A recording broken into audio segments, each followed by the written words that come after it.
Many players like Coach believe that the big difference between a low ranked player and a high ranked player is simply mechanical skill or their ability to hit their shots.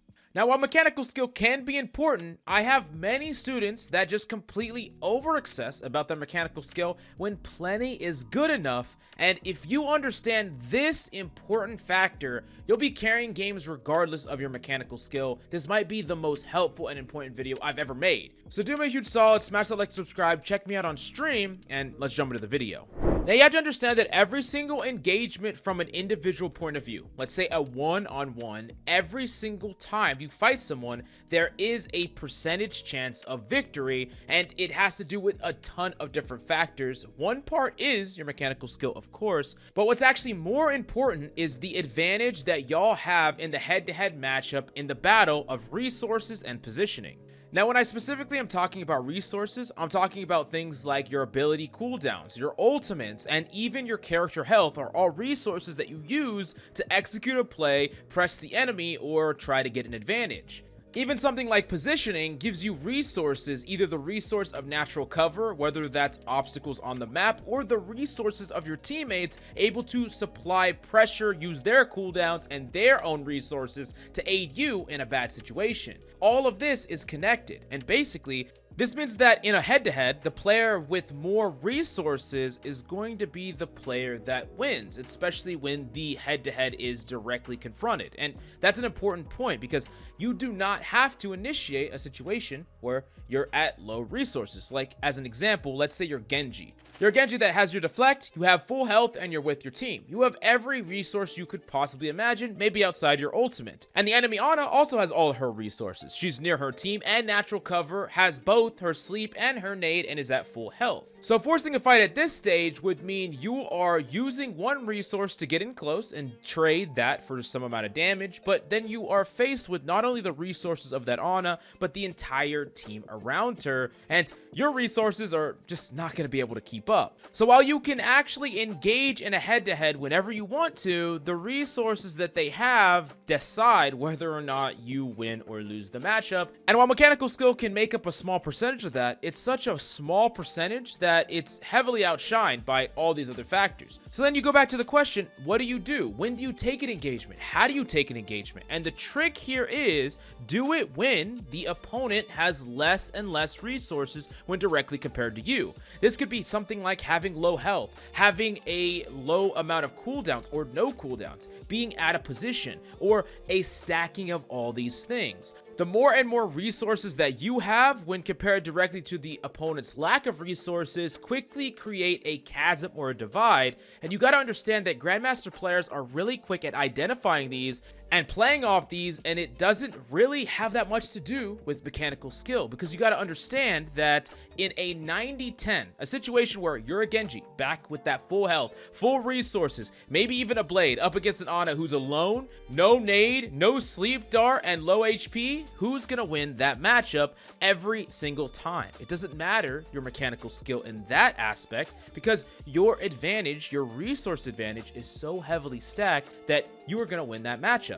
Now, the trick here is to think of every single fight as a fight of resources, abilities, ultimates, players, health, damage per second, and more. All of these resources are stacked up not only in a 1v1, but also in an entire team fight. A team fight is just everyone's resources on both sides being used actively against each other. And while mechanics, once again, play a factor in how a team fight plays out, if you have a huge fundamental advantage in resources, it's going to be a huge chasm that is nearly impossible to climb with just mechanical skill. Back to that Ana, what is a 10 HP Ana supposed to do with no resources up against a Genji that has them all? Regardless of how mechanically good you are, what are you supposed to do to win? You can't. Now, maybe this all seems obvious. Okay, I have more resources, I win duels. So what does that matter? I'm going to use my resources at some point and my opponent's going to kill me. But this is the true concept that if you unlock, you're going to become a much better Overwatch player. and that is to actively seek out situations and engage or force engage situations where you have a stacking of resources onto the enemy.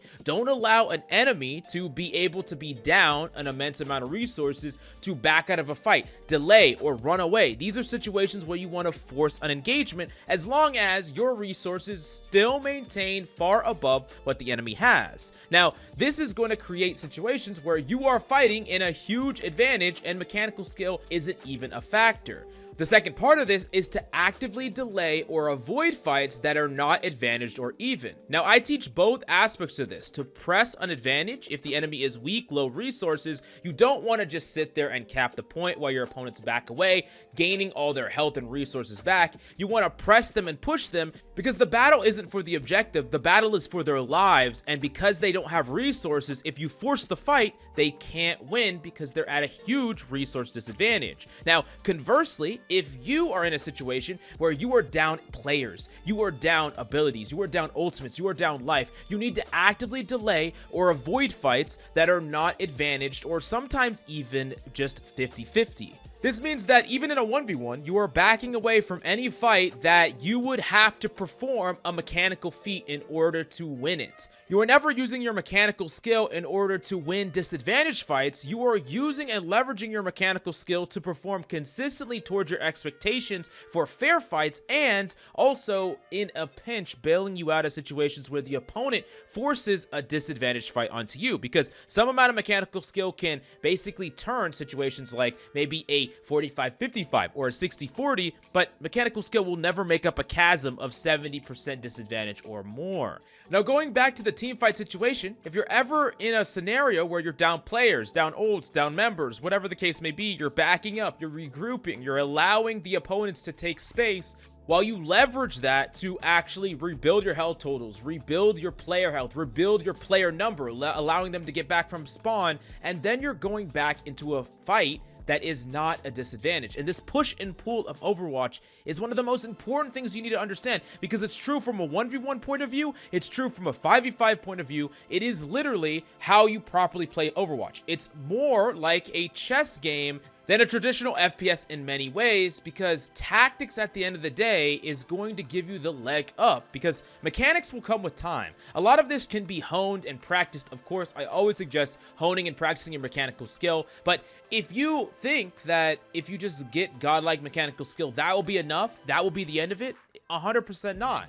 Understanding this top-down analytical point of view of Overwatch is going to just make you a better player, and you're going to be able to understand when you should be pushing, when you should be retreating, how to set up unfair fights and situations where at the end of the day it doesn't matter if the enemy DPS, the enemy support, the enemy tank had better mechanical skill than you still won the game, you still hard carried your team because you understood this fundamental concept, this push and pull of Overwatch. But if you have absolutely any questions, I'll definitely respond to them in the comments down below. Make sure to check out my stream, and I could be answering questions live and doing VOD reviews, so check that out down below. Smash that subscribe, and I'll see you next time.